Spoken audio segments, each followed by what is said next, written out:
Hello everyone, welcome back to the channel. UPSC में महात्मा गांधी से related questions हर साल किसी न किसी फॉर्म में रिपीट होते हैं। कभी बुक्स से, कभी कोटेशन से, कभी क्रोनोलॉजी से और कभी उनके एसोसिएट से। आज के इस वीडियो में हम महात्मा गांधी के most repeated previous year question का ट्रेंड एनालिसिस करेंगे और देखेंगे यूपीएससी एग्जैक्टली किस एंगल से उन्हें बार बार टेस्ट करता है। अगर आप इस टॉपिक को स्मार्ट स्ट्रेटेजी के साथ कवर करना चाहते हैं तो ये वीडियो एंड तक ज़रूर देखिए।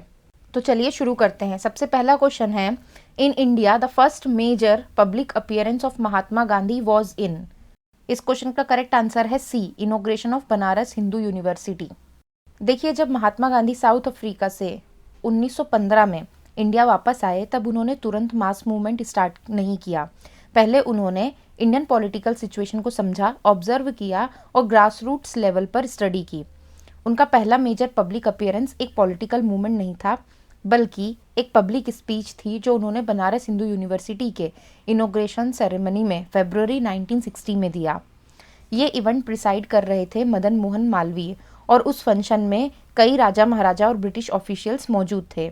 गांधी जी ने वहाँ एक बोल्ड स्पीच दी जिसमें उन्होंने इंडियन एलाइट्स और प्रिंसेस को क्रिटिसाइज किया कि जब देश गरीब है तो इतनी शान शौकत क्यों। उन्होंने कहा कि असली फ्रीडम तब आएगी जब आम लोग जुड़ेंगे। ये स्पीच उनकी नेशनलिस्ट पॉलिटिक्स में पहली स्ट्रॉन्ग पब्लिक एंट्री मानी जाती है। इसके बाद उन्होंने ग्राउंड मूवमेंट स्टार्ट किए, जैसे चंपारण में इंडिगो फार्मर्स का इशू, ये सब। नेक्स्ट क्वेश्चन देखिए, ये क्वेश्चन रिपीटेटिव नेचर का है। इसी कंसेप्ट को CDS 2021 में भी पूछा गया था। यूपीएससी और उसकी अलाइड एग्जाम जैसे CDS, EPFO, CAPF, NDA अक्सर इंपॉर्टेंट फैक्चुअल थीम्स को डिफरेंट वर्डिंग के साथ रिपीट करते हैं। यहाँ भी फोकस वही है, गांधी जी का first major public appearance after returning from South Africa in 1915। तो इसका भी आंसर है Banaras Hindu university. Next question देखिए, where and when did Mahatma Gandhi make its first public appearance in India on coming back from South Africa after 2 decades. ये question भी same concept का repetition है। इसको हमने EPFO में देखा, 2020 में पूछा, CDS में 2021 में, NDA में 2024 में, और यही सेम क्वेश्चन CISF 2022 में भी पूछा गया।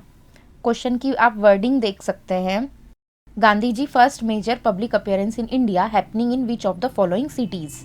तो इसका करेक्ट आंसर है बनारस, 1916। इन सब क्वेश्चंस को देखने के बाद आपको एक फ्लो चार्ट याद हो जाना चाहिए।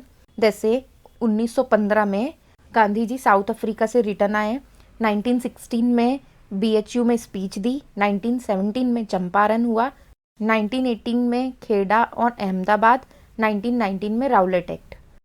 अब ये चंपारण, खेड़ा, ये सब चीज़ें हम आगे देखेंगे। नेक्स्ट क्वेश्चन देखिए, who among the following was the founder of Phoenix settlement. तो पहले मैं बता देती हूँ ये है क्या। फोइनिक सेटलमेंट की फाउंडेशन साउथ अफ्रीका में हुई थी और इसे एस्टेब्लिश किया था महात्मा गांधी जी ने 1904 में नियर डरबन। ये सेटलमेंट गांधी जी ने अपने न्यूज़पेपर इंडियन ओपिनियन के वर्कर्स और उनके फैमिलीज के लिए बनाया था। यहाँ सिंपल लिविंग, सेल्फ रिलायंस और कम्युनिटी लाइफ का प्रैक्टिस होता था। यहीं पर गांधी जी ने अपने सत्याग्रह, ट्रूथ एंड सिंपल लाइफ के एक्सपेरिमेंट्स स्टार्ट किए। ये उनके पॉलिटिकल और मॉरल फिलोसॉफी का अर्ली लेबोरेटरी था। यहीं पर गांधी जी ने अपने सत्याग्रह, ट्रूथ और सिंपल लाइफ के एक्सपेरिमेंट्स स्टार्ट किए थे। और इम्पॉर्टेंट पॉइंट ये है यहाँ पे, ये इंडिया में नहीं साउथ अफ्रीका में एस्टेब्लिश हुआ था। देखिए, यूपीएससी बार बार गांधी जी के साउथ अफ्रीका फेज से क्वेश्चंस पूछता है क्योंकि वहीं उनकी आइडियोलॉजी का फाउंडेशन पीरियड था। इसी फेज में उन्होंने नटाल इंडियन कांग्रेस को ऑर्गेनाइज किया था जिसका एम वहाँ के इंडियंस के सिविल राइट्स प्रोटेक्ट करना था।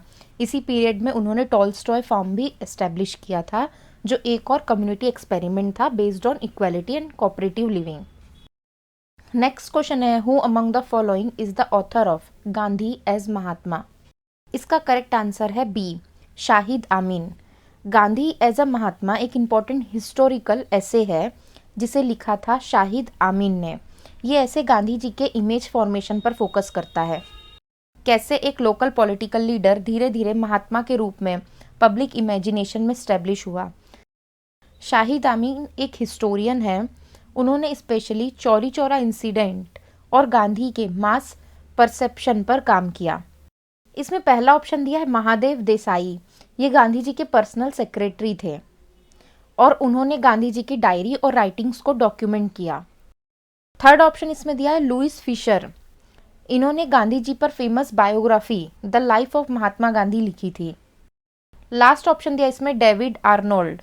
ये कॉलोनियल इंडिया और मिडवल हिस्ट्री पर काम करने वाले एक हिस्टोरियन थे। नेक्स्ट क्वेश्चन देखिए, who did not accompany Gandhi ji during his visit in the north west frontier province in October 1938।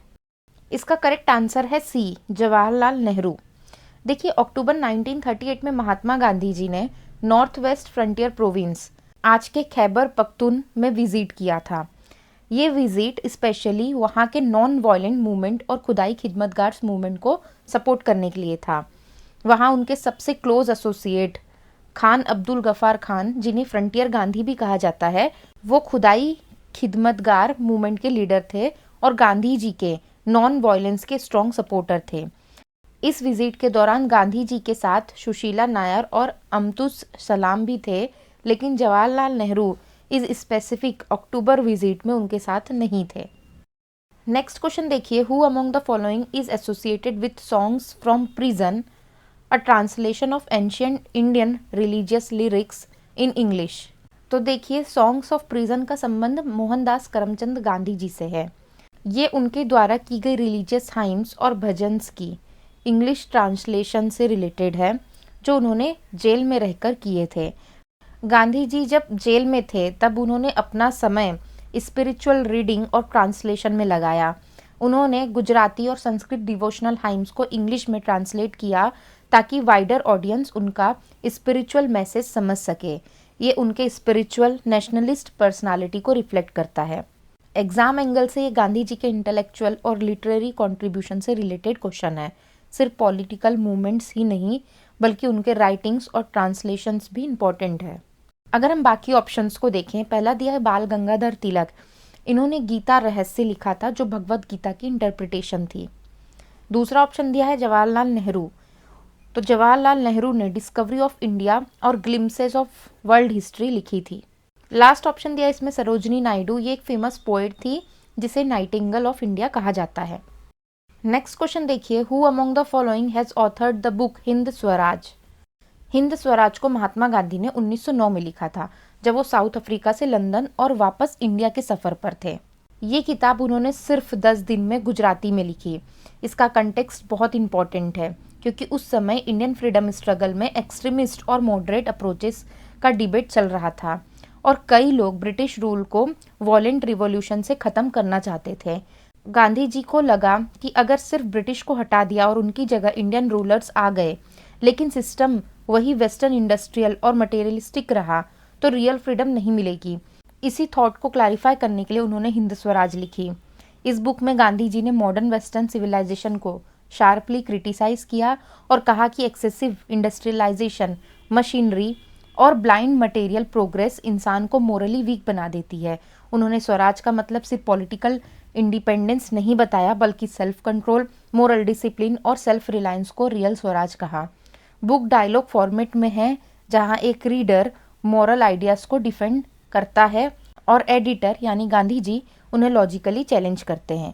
यहीं से सत्याग्रह, स्वदेशी और नॉन वायलेंस जैसे आइडियाज़ क्लियरली आर्टिकुलेट होते हैं, जो बाद में इंडियन फ्रीडम स्ट्रगल का बैकबोन बने। अब इतनी बड़ी स्टोरी मैंने इसलिए सुनाई है ताकि आपको याद हो जाए। नेक्स्ट क्वेश्चन देखिए, who among the following socialist activist persuaded Gandhi ji not to restrict the salt march protest to man alone. इस क्वेश्चन का करेक्ट आंसर है ए, कमला देवी चट्टोपाध्याय। अब हम इसका बैकग्राउंड समझते हैं। 1930 का सॉल्ट मार्च यानी डांडी मार्च इंडियन फ्रीडम स्ट्रगल का टर्निंग पॉइंट था, जिसे लीड किया था महात्मा गांधी जी ने। इनिशियली गांधी जी ने डिसाइड किया कि मार्च में सिर्फ सिलेक्टेड मेल वॉलंटियर्स ही पार्टिसिपेट करेंगे, लेकिन उस समय एक प्रोमिनेंट सोशलिस्ट लीडर कमला देवी चट्टोपाध्याय ने स्ट्रांगली आर्ग्यू किया कि अगर ये नेशनल मूवमेंट है तो इसमें वुमेन को भी इक्वल पार्टिसिपेशन मिलना चाहिए। उन्होंने गांधी जी को कन्विंस किया कि फ्रीडम स्ट्रगल सिर्फ पुरुषों का नहीं बल्कि महिलाओं का भी अधिकार है। उनके परसुएशन के बाद वुमेन एक्टिवली सॉल्ट सत्याग्रह में इन्वॉल्व हुई, जैसे foreign cloth boycott, salt law तोड़ना और पिकेटिंग। ये step Indian women's political participation के लिए एक हिस्टोरिक टर्निंग पॉइंट बना। सॉल्ट सत्याग्रह के बाद महिलाओं की मास पार्टिसिपेशन फ्रीडम मूवमेंट का एक परमानेंट फीचर बन गई।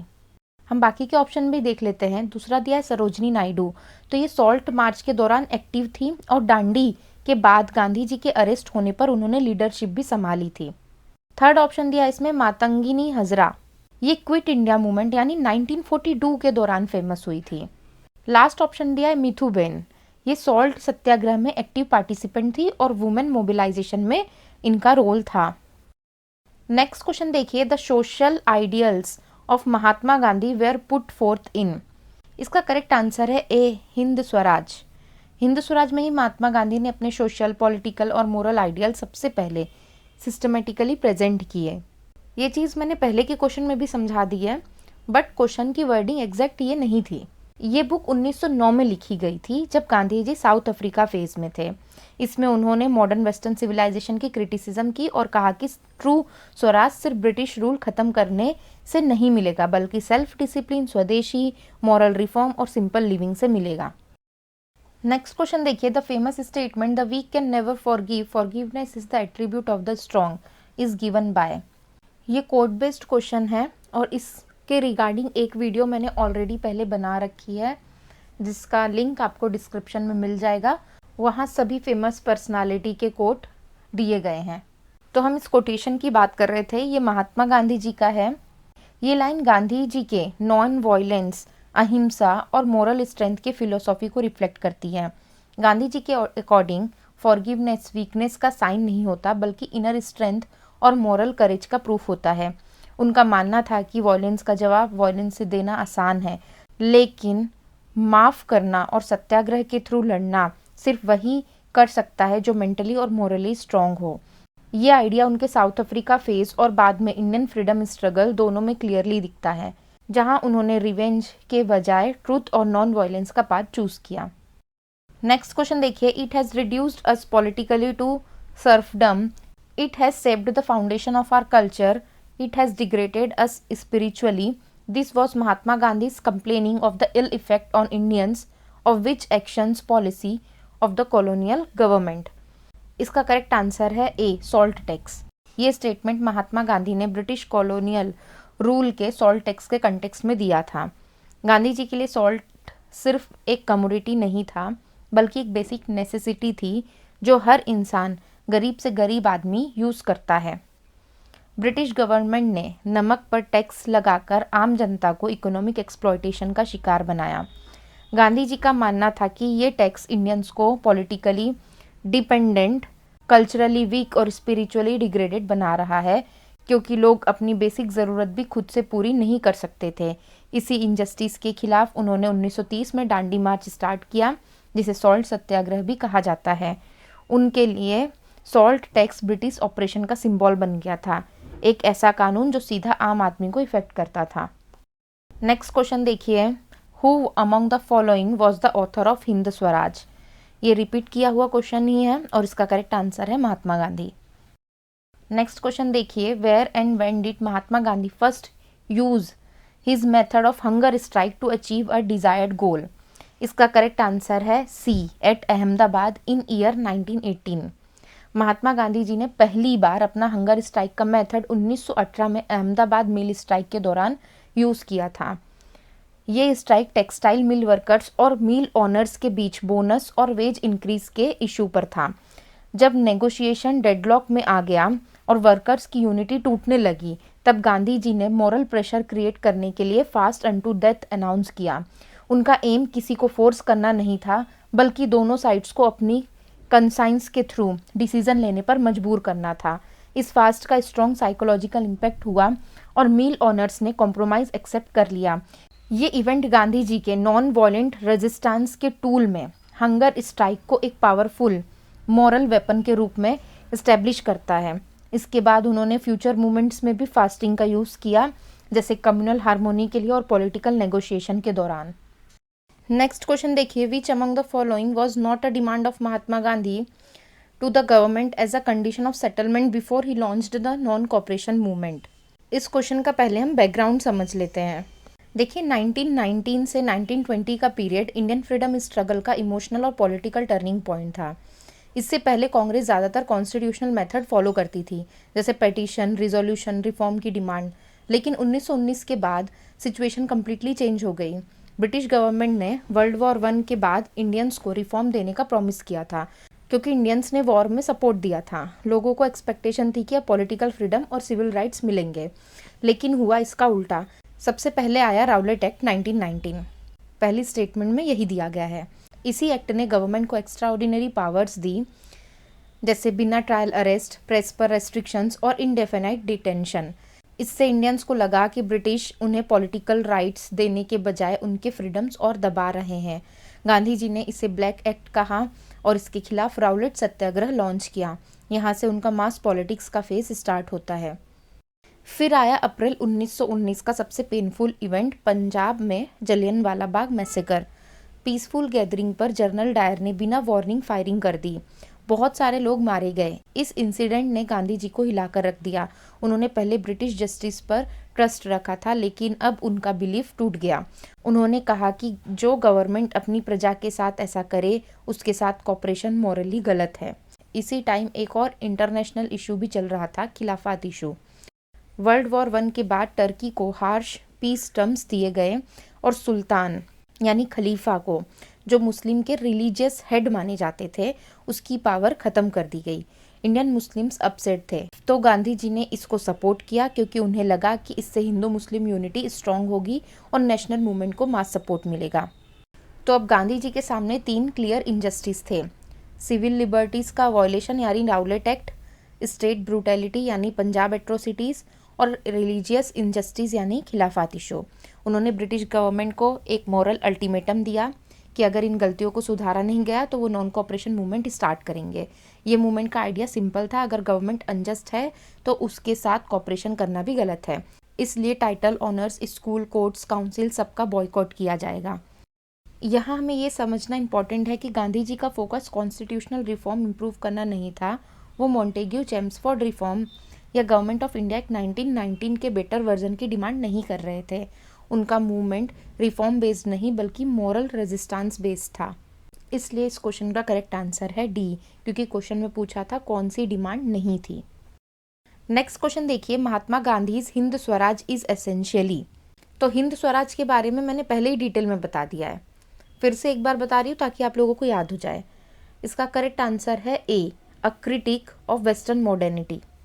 देखिए 1909 का टाइम था जब गांधी जी साउथ अफ्रीका से लंदन ट्रेवल कर रहे थे। इसी जर्नी के दौरान उन्होंने एक छोटी सी बुक लिखी, हिंद स्वराज।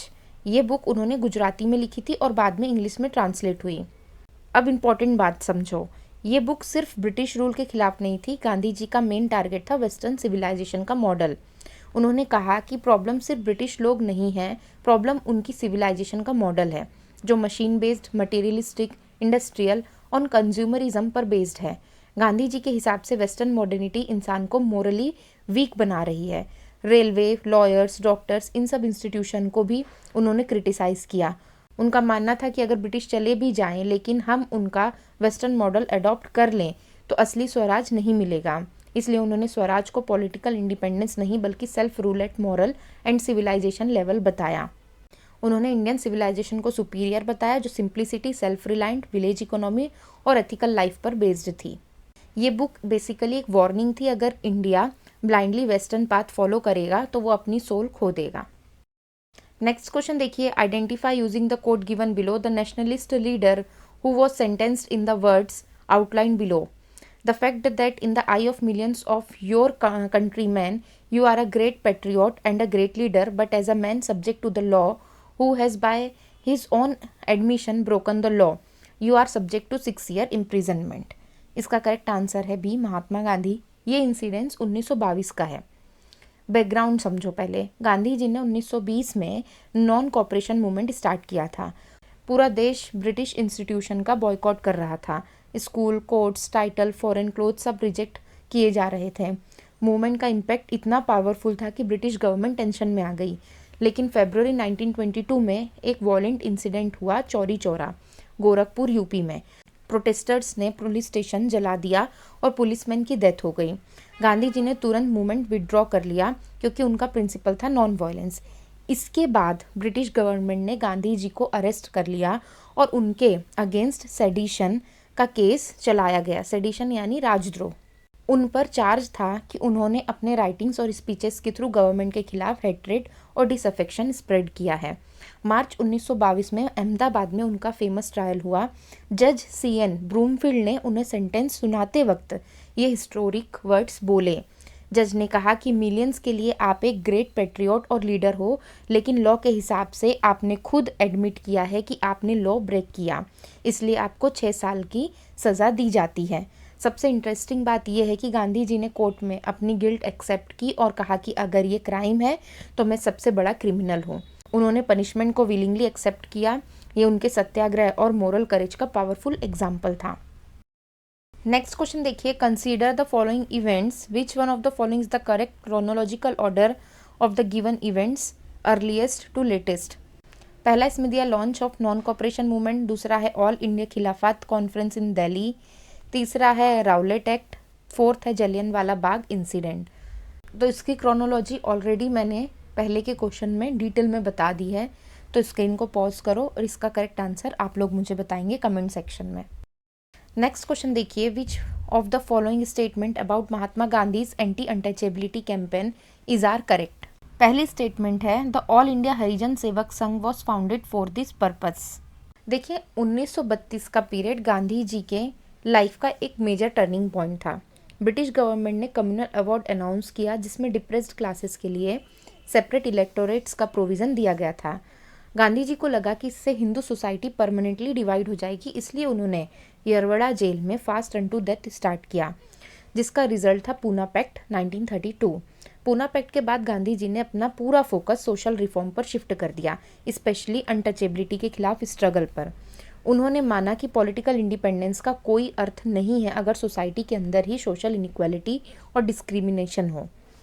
इसी पर्पस के लिए 1932 में उन्होंने all India anti untouchability league establish की, जिसे बाद में हरिजन सेवक संघ नाम दिया गया। इसी ऑर्गेनाइजेशन का मेन ऑब्जेक्टिव था अनटचेबिलिटी को इरेडिकेट करना, टेम्पल एंट्री प्रमोट करना और सो कॉल्ड हरिजन्स यानी शेड्यूल कास्ट के अपलिफ्टमेंट के लिए काम करना। इसलिए स्टेटमेंट 1 क्लियरली करेक्ट है। दूसरी स्टेटमेंट है the campaign was to root out untouchability since it did not enjoy the sanctions of Hindu शास्त्र।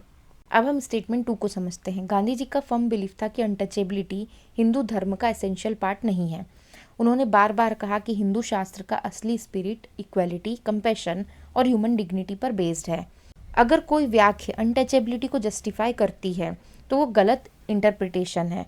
उन्होंने अनटचेबिलिटी को हिंदुइज्म पर एक ब्लॉट और एक लेटर डिस्टॉर्शन बताया, इसलिए स्टेटमेंट 2 भी करेक्ट है।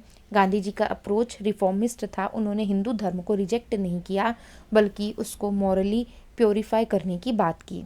उनका मानना था कि सोशल रिफॉर्म के बिना स्वराज अधूरा है। तो इस क्वेश्चन का करेक्ट आंसर है बोथ 1 और 2। नेक्स्ट क्वेश्चन देखिए, कंसीडर द फॉलोइंग स्टेटमेंट। पहली स्टेटमेंट है Rowlatt act resulted in the tragedy of Jallianwala Bagh. ये स्टेटमेंट करेक्ट है और हमने पहले भी देख ली है। हमने देखा था कि राउलेट एक्ट के खिलाफ प्रोटेस्ट ही पंजाब में अनरेस्ट का मेन रीज़न था। Jallianwala Bagh massacre Rowlatt agitation के कंटेक्स्ट में हुआ, इसलिए कहना कि Rowlatt act resulted in the tragedy ये बिल्कुल करेक्ट है। दूसरी स्टेटमेंट है Gandhi ji shot into prominence in Indian politics after Jallianwala Bagh tragedy. ये स्टेटमेंट भी करेक्ट है। गांधी जी 1915 में इंडिया आए थे और चंपारण, खेड़ा, अहमदाबाद मिल स्ट्राइक में एक्टिव थे, लेकिन वो ऑल इंडिया मास लीडर के रूप में 1919 के बाद ही उभरे। जलियनवाला बाग ट्रेजेडी के बाद उनकी लीडरशिप नेशनल लेवल पर कंसोलिडेट हुई। तीसरी स्टेटमेंट है Gandhi ji launched large scale mass movements in India before 1920। तो 1920 से पहले गांधी जी ने जो मूवमेंट लॉन्च किया, जैसे चंपारण, खेड़ा, अहमदाबाद, वो रीजनल और लिमिटेड स्केल के थे। Large scale nation wide mass movement, non cooperation movement 1920 में स्टार्ट हुआ। इसलिए ये कहना कि उन्होंने 1920 से पहले large scale mass movement launch किया, ये गलत है। तो इस क्वेश्चन का करेक्ट आंसर है 1 और 2 ओनली। नेक्स्ट क्वेश्चन देखिए, Mahatma Gandhi severe criticism of the Congress leadership at the opening of the Banaras Hindu university was focused on. देखिए 1916 में बीएचयू का इनॉग्रेशन हुआ था। इस इवेंट में बहुत बड़े लीडर्स, प्रिंसेस, जमींदार्स और ब्रिटिश ऑफिशियल्स प्रेजेंट थे। गांधी जी भी इनवाइट किए गए थे स्पीच देने के लिए। ये स्पीच गांधी जी के पॉलिटिकल लाइफ का टर्निंग पॉइंट माना जाता है। उस टाइम तक कांग्रेस एक एलाइट ऑर्गेनाइजेशन थी। English speaking educated urban leaders का डोमिनेंस था। मीटिंग्स में इंग्लिश लैंग्वेज यूज़ होती थी और आम जनता का इन्वॉल्वमेंट लिमिटेड था। बीएचयू के इनॉग्रेशन के दौरान गांधी जी ने देखा कि इवेंट में बहुत लग्जरी और शो ऑफ था। हैवी ज्वेलरी पहनी हुई प्रिंसेसेस, लेविश अरेंजमेंट्स और सिक्योरिटी का हैवी डिस्प्ले। गांधी जी ने स्पीच में ओपनली क्रिटिसाइज़ किया कि जब देश गरीब है तो ये इतना दिखावा क्यों। उन्होंने इनडायरेक्टली कांग्रेस लीडरशिप को भी क्रिटिसाइज़ किया कि नेशनलिज्म सिर्फ एजुकेटेड एलाइट्स तक लिमिटेड है। उनका मानना था कि जब तक नेशनलिज्म गांव, किसान और आम लोगों तक नहीं जाएगा तब तक स्वराज पॉसिबल नहीं है। ये स्पीच ने क्लियर कर दिया कि गांधी जी कांग्रेस को मास बेस्ड मूवमेंट बनाना चाहते थे, ना कि एलाइट क्लब। तो इस क्वेश्चन का करेक्ट आंसर है C, condemnation of Indian nationalism for being an elite phenomena. Next question देखिए, कंसीडर द फॉलोइंग स्टेटमेंट्स। पहली स्टेटमेंट है the Lucknow pact of 1916 promoted the spirit of unity between the Indian National Congress and the All India Muslim League। तो ये question Lucknow pact से related है। और दूसरी statement है Tilak was opposed to the signing of Lucknow pact. देखिए 1916 का Lucknow pact Indian freedom struggle का एक प्रोमिनेंट माइलस्टोन था। ये एग्रीमेंट इंडियन नेशनल कांग्रेस और ऑल इंडिया मुस्लिम लीग के बीच हुआ था। इस टाइम पे कांग्रेस में मॉडरेट्स और एक्सट्रीमिस्ट का रीयूनियन भी हो चुका था और तिलक जैसे लीडर्स फिर से कांग्रेस में एक्टिव हो गए थे। लखनऊ सेशन 1916 में कांग्रेस और मुस्लिम लीग ने मिलकर ब्रिटिश गवर्नमेंट से कॉन्स्टिट्यूशनल रिफॉर्म की डिमांड रखी। ये पहली बार था जब दोनों ऑर्गेनाइजेशन एक कॉमन पॉलिटिकल प्लेटफॉर्म पर आए, इसलिए इस पैक्ट ने हिंदू मुस्लिम यूनिटी को स्ट्रेंथन किया। तो पहला स्टेटमेंट तो करेक्ट हो गया। अब तिलक का रोल समझो। तिलक इस पैक्ट के स्ट्रांगली सपोर्टिव थे। उन्होंने मुस्लिम लीग के साथ कॉपरेशन को प्रैक्टिकल पॉलिटिक्स माना, इसलिए उन्होंने सेपरेट इलेक्टोरेट को भी एक्सेप्ट किया क्योंकि उन्हें लगता था कि यूनिटी ज़्यादा इंपॉर्टेंट है। इसलिए स्टेटमेंट 2 गलत हो जाता है। इस क्वेश्चन का करेक्ट आंसर है 1 ओनली। नेक्स्ट क्वेश्चन देखिए, Mahatma Gandhi opposition to separate electorates for untouchable was because. पहला इसमें ऑप्शन दिया है separate electorates would ensure them bondage in a perpetuity. ये बिल्कुल करेक्ट आंसर है। देखिए 1932 में British prime minister Ramsay MacDonald ने कम्युनल अवार्ड अनाउंस किया। इसमें मुस्लिम, सिख, क्रिश्चियन के साथ साथ डिप्रेस्ड क्लास यानी शेड्यूल कास्ट के लिए भी सेपरेट इलेक्टोरेट्स का प्रोविज़न दिया गया। डॉक्टर BR अम्बेडकर इनिशियली इसको सपोर्ट कर रहे थे क्योंकि उन्हें लगता था कि पॉलिटिकल सेफगार्ड्स के बिना दलित्स का रिप्रेजेंटेशन पॉसिबल नहीं होगा, लेकिन गांधी जी ने इसका स्ट्रांगली अपोज किया। वो उस टाइम यरवड़ा जेल में थे और उन्होंने फास्ट अनटू दैट स्टार्ट किया। अब गांधी जी का लॉजिक समझो। उनका मानना था कि डिप्रेस्ड क्लास हिंदू सोसाइटी का पार्ट है। अगर उनके लिए सेपरेट इलेक्टोरेट्स दिए गए तो हिंदू सोसाइटी परमानेंटली डिवाइड हो जाएगी। ये division British divide and rule policy को स्ट्रेंथन करेगा। उनका मानना था कि डिप्रेस्ड क्लासेस हिंदू सोसाइटी का पार्ट है। अगर उनके लिए सेपरेट इलेक्टोरेट्स दिए गए तो हिंदू सोसाइटी परमानेंटली डिवाइड हो जाएगी। ये division British divide and rule policy को स्ट्रेंथन करेगा। गांधी जी ने कहा कि सेपरेट इलेक्टोरेट्स उनको पॉलिटिकल आइसोलेशन में डाल देंगे और उनका सोशल इंटीग्रेशन और डिफ़िकल्ट हो जाएगा। गांधी जी का मानना था कि ये अरेंजमेंट उन्हें अलग पॉलिटिकल कैटेगरी बनाकर उनके सोशल अपलिफ्टमेंट को डिले करेगा। यही उनको बॉन्डेज इन परपेचुइटी में डाल देगा। इस फास्ट का रिजल्ट था पूना पैक्ट, जिसमें सेपरेट इलेक्टोरेट्स को कैंसिल किया गया। नेक्स्ट क्वेश्चन देखिए, arrange the following events chronologically starting from the earliest. तो इस क्वेश्चन को सॉल्व करने के लिए गांधी जी के अर्ली मूवमेंट्स के टाइमलाइन क्लियर होना चाहिए। सबसे पहले इवेंट था चंपारण सत्याग्रह 1917 में। ये गांधी जी का इंडिया में पहला सक्सेसफुल सत्याग्रह था। बिहार के चंपारण डिस्ट्रिक्ट में इंडिगो फार्मर्स को यूरोपियन प्लांटर्स के अगेंस्ट इनजस्टिस फेस करना पड़ रहा था। गांधी जी ने उनका केस उठाया और पीसफुल प्रोटेस्ट के थ्रू उन्हें रिलीफ दिलाया। ये उनका पहला मेजर इंटरवेंशन था इंडियन पॉलिटिक्स में। इसके बाद 1918 में अहमदाबाद मिल स्ट्राइक हुआ। ये इंडस्ट्रियल डिस्प्यूट था जहां मिल वर्कर्स वेज इंक्रीज की डिमांड कर रहे थे। गांधी जी ने मीडिएशन की और हंगर स्ट्राइक का यूज़ करके ऑनर्स को नेगोशिएट करने पर मजबूर किया। ये भी उनका अर्ली एक्सपेरिमेंट इन सत्याग्रह था। फिर आता है 1919 में सत्याग्रह सभा की फाउंडेशन। ये ऑर्गेनाइजेशन राउलेट एक्ट के अपोजिशन में बनाई गई थी। गांधी जी ने नेशन वाइड प्रोटेस्ट ऑर्गेनाइज करने के लिए इस सभा का फॉर्मेशन किया। सबसे लास्ट में हुआ जलियांवाला बाग मैसेकर 13 अप्रैल 1919। ये राउलेट एक्ट के अगेंस्ट प्रोटेस्ट के कंटेक्स्ट में पंजाब में हुआ था, जहां जनरल डायर ने पीसफुल क्राउड पर फायरिंग कर दी थी। तो इस क्वेश्चन का करेक्ट ऑर्डर है 2, 1, 3, 4। नेक्स्ट क्वेश्चन देखिए, 1921 during which of the following tours Gandhi ji shaved his head and began wearing a loin cloth in order to identify with the poor. इसका करेक्ट आंसर है डी, साउथ इंडिया। 1921 का period non cooperation movement का peak phase था। गांधी जी पूरे देश में tour कर रहे थे ताकि लोगों को फॉरेन क्लोथ्स बॉयकॉट करने और खादी अडॉप्ट करने के लिए मोटिवेट कर सकें।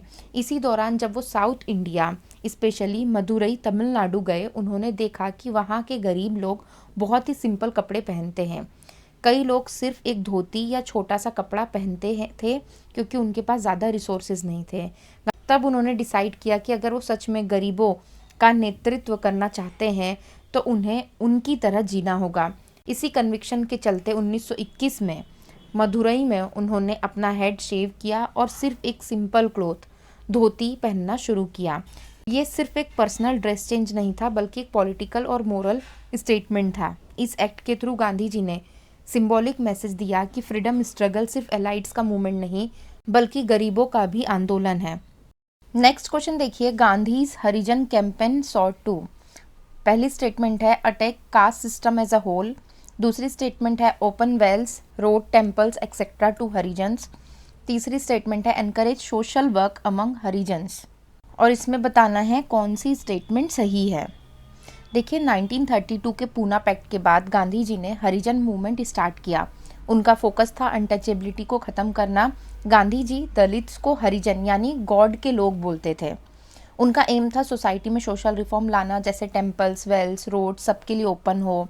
उन्होंने हरिजन सेवक संघ भी बनाया जिससे एजुकेशन, हाइजीन और अपलिफ्टमेंट का काम हो। लेकिन एक इम्पॉर्टेंट बात, गांधी जी कास्ट सिस्टम को पूरी तरह डिस्ट्रॉय करने के फेवर में नहीं थे। वो वर्ना सिस्टम को मोरल डिवीजन ऑफ लेबर मानते थे, लेकिन अनटचेबिलिटी के अगेंस्ट थे। तो पहली स्टेटमेंट तो गलत हो गई, क्योंकि गांधी जी ने कास्ट को कम्प्लीटली अटैक नहीं किया, पर अनटचेबिलिटी को स्ट्रांगली अपोज किया था। और दूसरी स्टेटमेंट बिल्कुल सही है, उन्होंने टेम्पल्स एंट्री मूवमेंट को सपोर्ट किया और पब्लिक रिसोर्सेज जैसे वेल्स, रोड सबके लिए ओपन करने की बात की। और जो थर्ड स्टेटमेंट है वो भी सही है, क्योंकि गांधी जी ने हरिजन सेवक संघ इस्टेब्लिश किया जिसका पर्पस था एजुकेशन, अपलिफ्टमेंट और सोशल अवेयरनेस। उनका फोकस था हरिजन कम्युनिटी को एम्पावर करना और सोसाइटी को मोरली रिफॉर्म करना। तो इस क्वेश्चन का करेक्ट आंसर है 2 and 3 ओनली। नेक्स्ट क्वेश्चन देखिए, consider the following statement about the different meaning of swaraj as articulated by Mahatma Gandhi. देखिए, गांधी जी के लिए स्वराज सिर्फ ब्रिटिश रूल से फ्रीडम नहीं था, उनके लिए स्वराज का मतलब था सेल्फ रूल और सेल्फ कंट्रोल। ये कंसेप्ट उन्होंने अपनी बुक हिंद स्वराज में क्लियरली एक्सप्लेन किया था। जब लोग स्वराज को सिर्फ पॉलिटिकल इंडिपेंडेंस समझ रहे थे, गांधी जी उसे एक मोरल और स्पिरिचुअल जर्नी मानते थे। पहला स्टेटमेंट तो इसमें दिया है, Swaraj is intimately linked with अहिंसा यानी नॉन वायलेंस एंड सत्याग्रह। तो ये बिल्कुल सही है। गांधी जी के स्वराज का फाउंडेशन ही अहिंसा और सत्याग्रह था। उनका मानना था कि वॉयलेंट मेथड से जो फ्रीडम मिलेगी वो सस्टेनेबल नहीं होगी। स्वराज को ट्रुथ और नॉन वायलेंस के थ्रू अचीव करना ही उनका ओरिजिनल विजन था। दूसरी स्टेटमेंट दी गई, swaraj has two senses, one political and one beyond the realm of politics. ये भी सही है। गांधी जी स्वराज को 2 लेवल्स पर देखते थे, एक पॉलिटिकल इंडिपेंडेंस यानी ब्रिटिश रूल से फ्रीडम, और दूसरा इंटरनल सेल्फ रूल यानी अपने ऊपर कंट्रोल, मॉरल डिसिप्लिन। अगर इंटरनल कंट्रोल नहीं होगा तो पॉलिटिकल फ्रीडम भी मीनिंगलेस हो जाएगी। तीसरी स्टेटमेंट दी गई, swaraj is something that require time and patience to acquire. ये स्टेटमेंट भी करेक्ट है। गांधी जी बिलीव करते थे कि स्वराज एक ग्रेजुअल प्रोसेस है, इसके लिए टाइम, पेशेंस, सेक्रीफाइस और कंटिन्यूस मोरल एफर्ट्स चाहिए। ये कोई शॉर्टकट प्रोसेस नहीं था। और लास्ट स्टेटमेंट दिया है, with determination Swaraj could be achieved easily and quickly. ये इनकरेक्ट स्टेटमेंट है। गांधी जी कभी नहीं मानते थे कि स्वराज इजीली और क्विकली मिल सकता है। वो कहते थे कि अगर सोसाइटी मोरली प्रिपेयर्ड नहीं है तो फ्रीडम मिलने के बाद भी मिसयूज होगा। अगर स्टेटमेंट में लिखा होता Swaraj requires long moral discipline तो वो सही होता। तो इस क्वेश्चन का करेक्ट आंसर है 1, 2 and 3। नेक्स्ट क्वेश्चन देखिए, which one of the following correctly describe Gandhi ji's attitude toward the Swarajist leaders. पहले इसका बैकग्राउंड समझ लो। 1922 में चौरी चौरा इंसिडेंट के बाद गांधी जी ने नॉन कॉपरेशन मूवमेंट सस्पेंड कर दिया। इस डिसीजन से कांग्रेस के अंदर आइडियोलॉजिकल डिवाइड आ गया। CR दास और मोतीलाल नेहरू जैसे लीडर्स का मानना था कि ब्रिटिश लेजिस्लेटिव काउंसिल में हमें जाकर सिस्टम के अंदर रह के काम करना चाहिए। इसलिए 1923 में स्वराज पार्टी बनी, जिसे स्वराजिस्ट कहा गया। गांधी जी खुद काउंसिल एंट्री के फेवर में नहीं थे। वो कंस्ट्रक्टिव प्रोग्राम यानी khadi, village upliftment, moral reform पर फोकस करना चाहते थे, लेकिन उनका लीडरशिप स्टाइल इंक्लूसिव था। वो डिसएग्रीमेंट के बावजूद यूनिटी मेंटेन करते थे।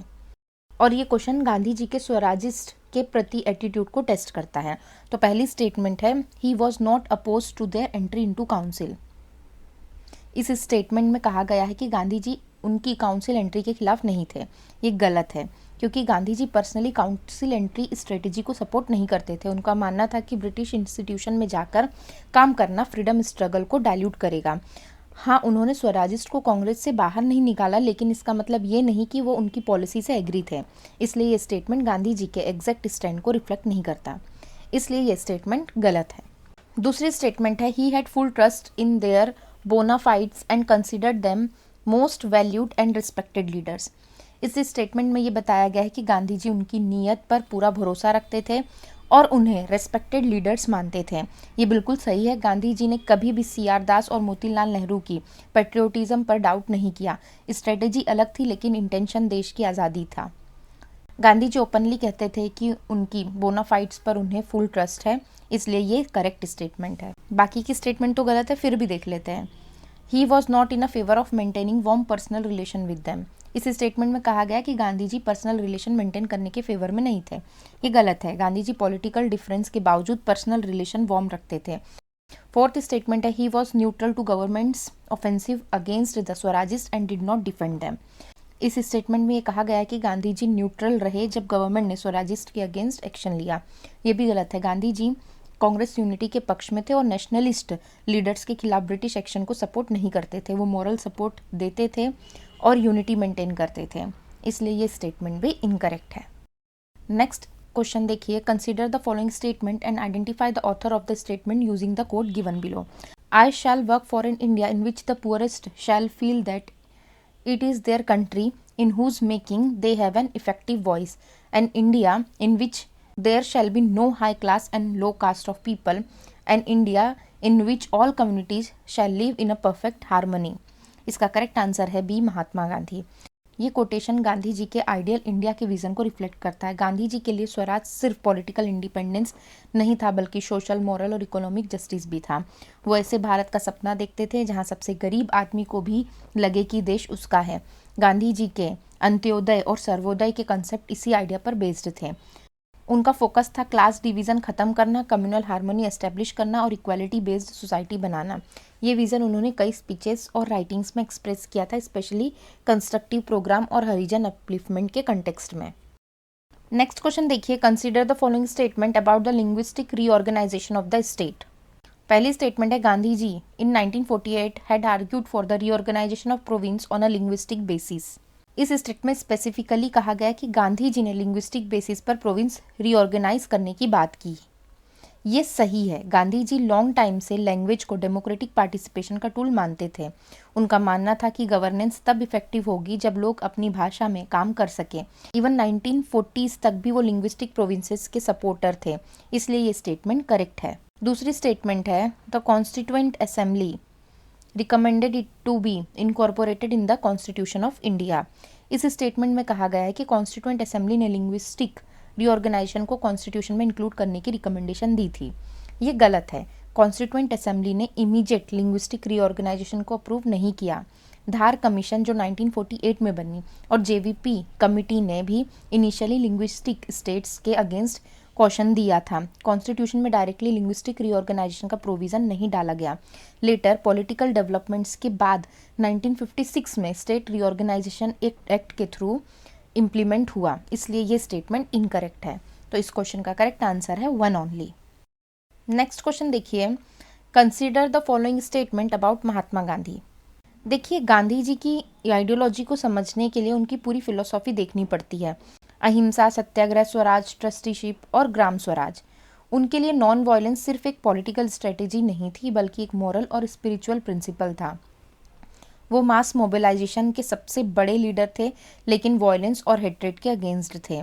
उनका नेशनलिज्म सेंट्रलाइज्ड इंडस्ट्रियल स्टेट वाला नहीं था, वो डिसेंट्रलाइज्ड विलेज रिपब्लिक के सपोर्टर थे। अनटचेबिलिटी के वो स्ट्रॉन्ग ओपोनेंट थे, लेकिन वर्णाश्रम को कम्प्लीटली डिस्ट्रॉय करने के पक्ष में नहीं थे, बल्कि उसको मोरल फॉर्म में रीइंटरप्रेट करना चाहते थे। तो पहली स्टेटमेंट है, non violence to him is both an instrument of action as well as a personal creed. इस स्टेटमेंट में क्लियरली कहा गया है कि गांधी जी के लिए अहिंसा एक पॉलिटिकल टूल भी थी और एक पर्सनल बिलीफ भी। ये बिल्कुल सही है, गांधी जी ने सत्याग्रह को पॉलिटिकल स्ट्रगल का मेथड बनाया, लेकिन उनके लिए अहिंसा उनकी पर्सनल लाइफ का भी फंडामेंटल प्रिंसिपल था। वो कहते थे कि मीन्स और एंड्स दोनों पूरे होने चाहिए। दूसरी स्टेटमेंट है, he was oppose to violence and class wars and resisted mass political action. इस स्टेटमेंट में पहला पार्ट सही लग सकता है, क्योंकि गांधी जी वायलेंस और क्लास वॉर के अगेंस्ट थे, लेकिन यहाँ लिखा है कि उन्होंने मास पॉलिटिकल एक्शन रेजिस्ट किया। ये गलत है। गांधी जी मास मूवमेंट के सबसे बड़े मोबिलाइजर थे। Non cooperation, civil disobedience, quit India सब मास बेस्ड थे, इसलिए पूरा स्टेटमेंट इनकरेक्ट हो जाता है। थर्ड स्टेटमेंट दिया, he was a nationalist, therefore he believed in a centralised polity. इस स्टेटमेंट में कहा गया है कि नेशनलिस्ट होने के कारण गांधी जी सेंट्रलाइज्ड स्टेट के सपोर्टर थे। ये गलत है। गांधी जी का विजन डिसेंट्रलाइज्ड पॉलिटी का था, ग्राम स्वराज। वो विलेज रिपब्लिक्स और लोकल सेल्फ गवर्नेंस के सपोर्टर थे, ना कि सेंट्रलाइज्ड इंडस्ट्रियल स्टेट के। फोर्थ स्टेटमेंट दिया है, he rejected the practice of untouchability and called for the abolition of varnashrama dharma. इस स्टेटमेंट में दो पार्ट्स हैं। गांधी जी ने अनटचेबिलिटी को स्ट्रांगली रिजेक्ट किया, ये बिल्कुल सही है, लेकिन उन्होंने वर्णाश्रम को कम्प्लीटली एबॉलिश करने की बात नहीं की। वो वर्णाश्रम को एक मोरल डिवीजन ऑफ लेबर के रूप में देखते थे, बस उसके करप्ट फॉर्म को अपोज करते थे, इसलिए पूरा स्टेटमेंट गलत हो जाता है। नेक्स्ट क्वेश्चन देखिए, with reference to the British colonial rule in India consider the following statement. पहली स्टेटमेंट है, Mahatma Gandhi was instrument in abolition of the system of indentured labour. इस स्टेटमेंट में कहा गया है कि Gandhi ji indentured labour system खत्म करने में इंपॉर्टेंट रोल में थे। ये स्टेटमेंट सही है। गांधी जी ने साउथ अफ्रीका में और इंडिया में इसी एक्सप्लॉयटेटिव सिस्टम के खिलाफ स्ट्रॉन्ग कैंपेन चलाया। 1917 में ब्रिटिश गवर्नमेंट ने इंडेंजर्ड लेबर सिस्टम एबॉलिश कर दिया। गांधी जी के एफर्ट इसमें सिग्निफिकेंट थे, इसलिए ये स्टेटमेंट करेक्ट है। दूसरी स्टेटमेंट है, in lord Chelmsford war conference Mahatma Gandhi did not support the resolution on recruiting Indians for world war. इस स्टेटमेंट में कहा गया कि गांधी जी ने रिक्रूटमेंट रिजोल्यूशन को सपोर्ट नहीं किया। ये गलत है। एक्चुअली गांधी जी ने वर्ल्ड वॉर 1 के दौरान ब्रिटिश गवर्नमेंट को सपोर्ट किया और इंडियंस को रिक्रूटमेंट के लिए इनकरेज भी किया। उनका मानना था कि लॉयल्टी दिखाने से पॉलिटिकल रिफॉर्म मिल सकते हैं, इसलिए ये स्टेटमेंट इनकरेक्ट है। थर्ड स्टेटमेंट है, consequent upon the breaking of salt law by Indian people the Indian National Congress was declared illegal by the colonial rulers. इस स्टेटमेंट में सॉल्ट लॉ ब्रेकिंग के बाद कांग्रेस को इलीगल डिक्लेयर करने की बात की गई है। ये सही है। 1930 में सिविल डिसोबीडियंस मूवमेंट के दौरान ब्रिटिश गवर्नमेंट ने कांग्रेस को बैन कर दिया, ऑफिसेस सील किए और लीडर्स अरेस्ट किए, इसलिए ये स्टेटमेंट करेक्ट है। तो इस क्वेश्चन का करेक्ट आंसर है 1 and 3 ओनली। नेक्स्ट क्वेश्चन देखिए, Mahatma Gandhi said that some of his deepest convictions were reflected in a book title unto this last and the book transformed his life. What was the message from the book that transformed Mahatma Gandhi. 1904 में South Africa में गांधी जी ने John Ruskin की book unto this last पढ़ी। इस book ने उनकी economic और social thinking को डीपली ट्रांसफॉर्म कर दिया। गांधी जी ने खुद लिखा कि बुक ने उनकी लाइफ चेंज कर दी। उन्होंने इस बुक का गुजराती ट्रांसलेशन भी किया, जिसका नाम रखा सर्वोदय। इस बुक का कोर मैसेज था कि सोसाइटी में सबका भला एक दूसरे से कनेक्टेड है। ट्रू वेलफेयर तब पॉसिबल है जब सब लोग का कलेक्टिव गुड हो। इसने गांधी जी को सिंपल लिविंग, डिग्निटी और लेबर और इक्वालिटी के आइडियाज अडॉप्ट करने के लिए इंस्पायर किया। तो इस क्वेश्चन का करेक्ट आंसर है B, the good of individual is contained in the good of all.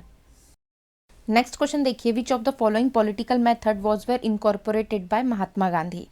पहला इसमें दिया है पेटिशनिंग टू द ब्रिटिश, दूसरा है विलेज रिकंस्ट्रक्शन, तीसरा है घेराव और फोर्थ है फास्ट। गांधी जी का पॉलिटिकल मेथड एकदम यूनिक था। उन्होंने अर्ली फेज में मॉडरेट लीडर्स की तरह पेटिशंस और कॉन्स्टिट्यूशनल मेथड का यूज़ किया, स्पेशली साउथ अफ्रीका और इंडिया के इनिशियल ईयर्स में। लेकिन बाद में उन्होंने मास मोबिलाइजेशन, सत्याग्रह और सिविल डिसोबीडियंस को अडॉप्ट किया।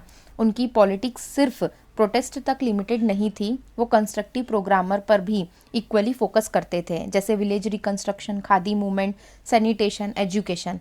उनका मानना था कि फ्रीडम सिर्फ ब्रिटिश को हटा देने से नहीं मिलेगी, ग्रास रूट लेवल पर सोसाइटी को रिबिल्ड करना होगा। फास्ट उनका मोरल प्रेशर का टूल था, जब वो तब यूज़ करते थे जब सोसाइटी में वायलेंस या मोरल क्राइसिस होता था, लेकिन घिराव जैसे मेथड गांधीयन फिलोसॉफी का पार्ट नहीं था, क्योंकि वो कोअर्सिव प्रेशर का फॉर्म माना जाता है। तो इस क्वेश्चन का करेक्ट आंसर है 1, 2 एंड 4।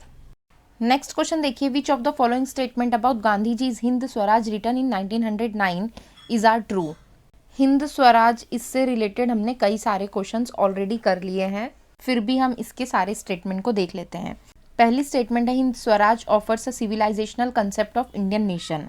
ये स्टेटमेंट बिल्कुल सही है। गांधी जी ने नेशन को सिर्फ पॉलिटिकल टेरिटरी नहीं माना, उनके लिए भारत एक एंशिएंट सिविलाइजेशन है जो हजारों सालों से अपनी परंपरा, धर्म, वैल्यूज और स्पिरिचुअल यूनिटी से जुड़ा हुआ है।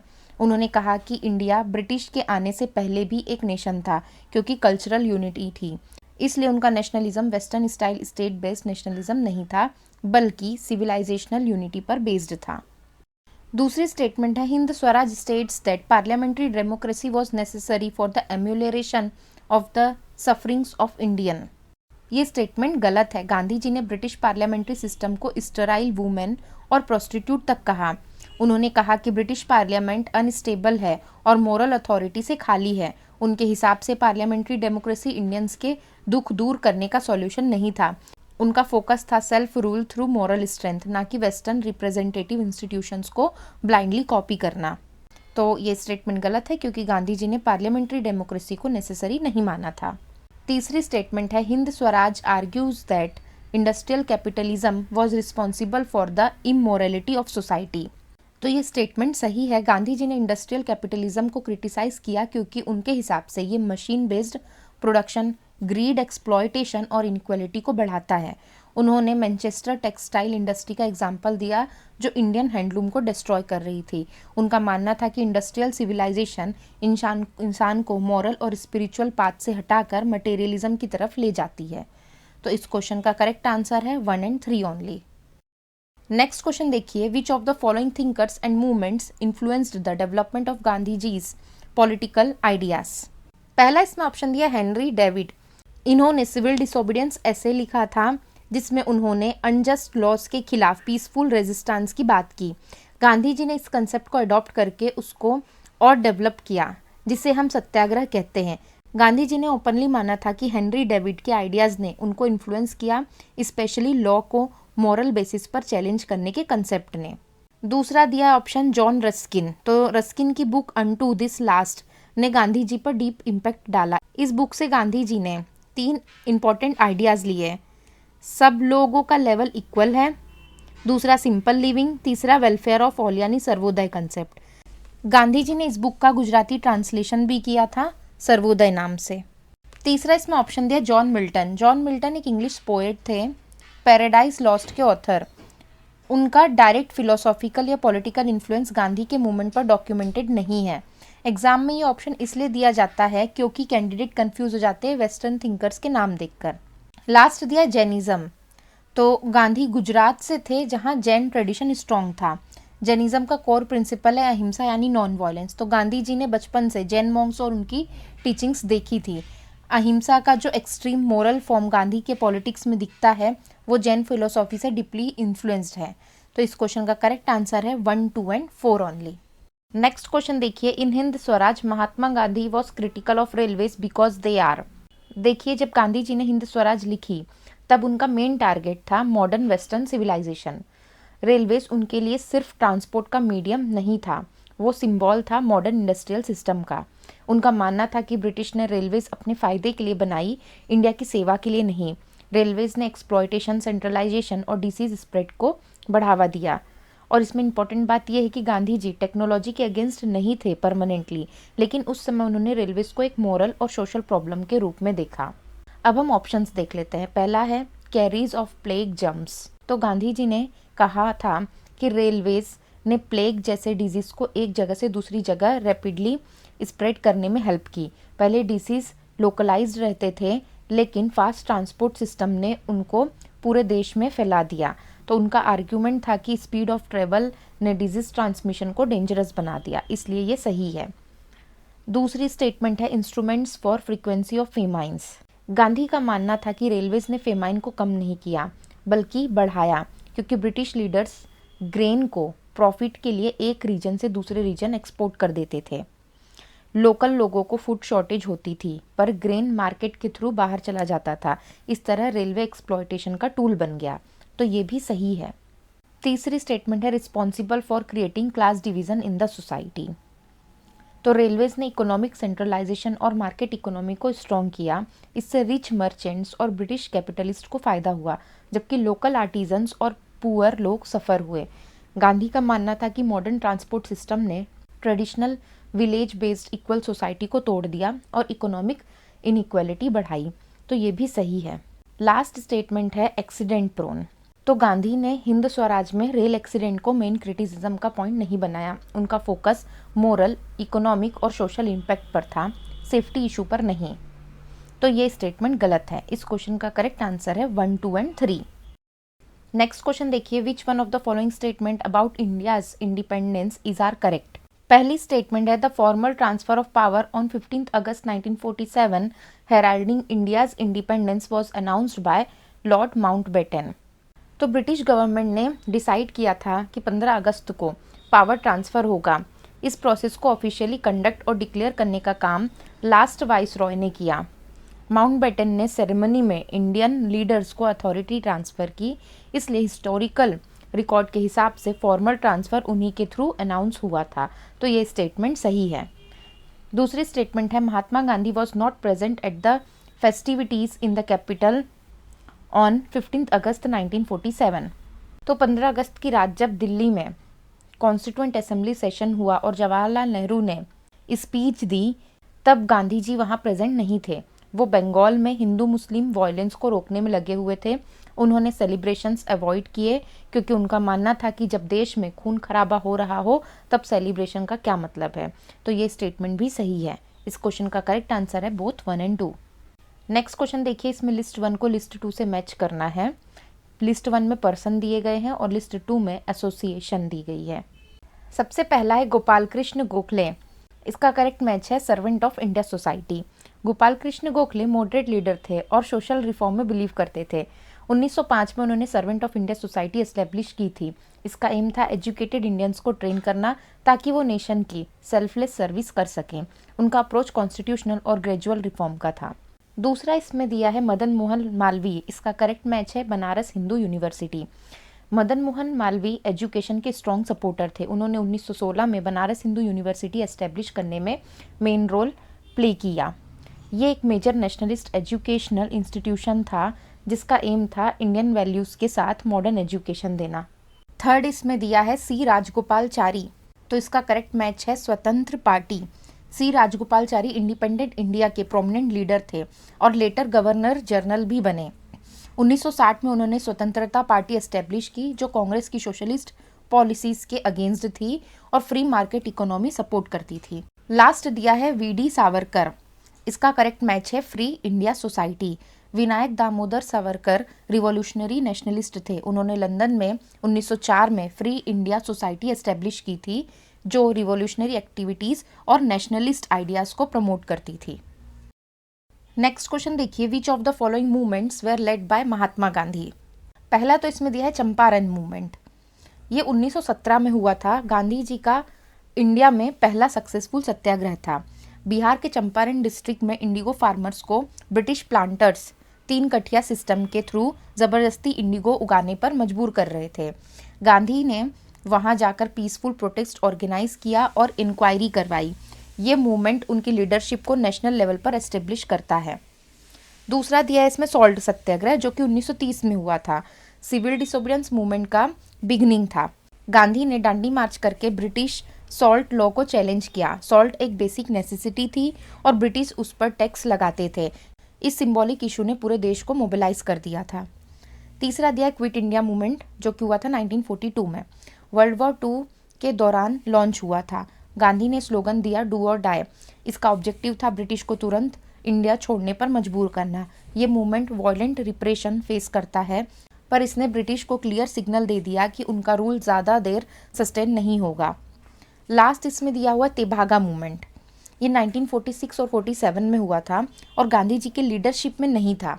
ये बंगाल का पीजेंट मूवमेंट था जिसमें शेयर क्रॉपर्स अपनी फसल का 2/3 यानी तेभागा हिस्सा मांग रहे थे। इसका लीडरशिप मेनली किसान सभा और लेफ्ट विंग ग्रुप के पास था। गांधी जी डायरेक्टली इस मूवमेंट को लीड नहीं कर रहे थे। तो इस क्वेश्चन का करेक्ट आंसर है 1, 2 एंड 3। नेक्स्ट क्वेश्चन देखिए, what was the formative influence on the philosophy of Mahatma Gandhi. पहला दिया है, Gandhi ji was influenced by the 18th century Pranami sect that advocated the unity of faiths. देखिए, महात्मा गांधी जी की फिलोसॉफी एक ही सोर्स से डेवलप नहीं हुई थी, ये मल्टीपल रिलीजियस और इंटेलेक्चुअल ट्रेडिशन का सिंथेसिस थी। उनका अपब्रिंगिंग गुजरात में हुआ जहाँ रिलीजियस टॉलरेंस और भक्ति ट्रेडिशंस स्ट्रॉन्ग थे। प्रणामी सेक्ट का इन्फ्लुएंस उनके परिवार पर था। ये सेक्ट हिंदू और इस्लामिक टीचिंग का सिंथेसिस करता था और यूनिटी ऑफ फेथ्स को प्रमोट करता था। गांधी का सेक्युलर आउटलुक और सर्वधर्म संभव का फाउंडेशन इसी इन्वायरमेंट से आता है, इसलिए प्रणामी इन्फ्लुएंस को उनकी फॉर्मेटिव शेपिंग में काउंट किया जाता है। दूसरा दिया है, Gandhi ji was influenced bye theosophist. तो गांधी जी जब लंदन में थे तब उनका कॉन्टेक्ट थियोसॉफिस्ट से हुआ। थियोसॉफिकल मूवमेंट यूनिवर्सल ब्रदरहुड और कंपैरेटिव रिलीजन की बात करता था। थियोसॉफिस्ट ने ही गांधी को भगवत गीता दोबारा पढ़ने के लिए इंस्पायर किया। इसी इंटरेक्शन ने उनकी स्पिरिचुअल अंडरस्टैंडिंग को और डीप कर दिया और रिलीजन को रैशनल यूनिवर्सल फ्रेमवर्क में देखने का नज़रिया दिया। इसलिए थियोसॉफिस्ट का इन्फ्लुएंस भी हिस्टोरिकली एक्सेप्टेड है। तीसरा दिया है, Gandhi ji was an admirer of the writings of romantics like Wordsworth.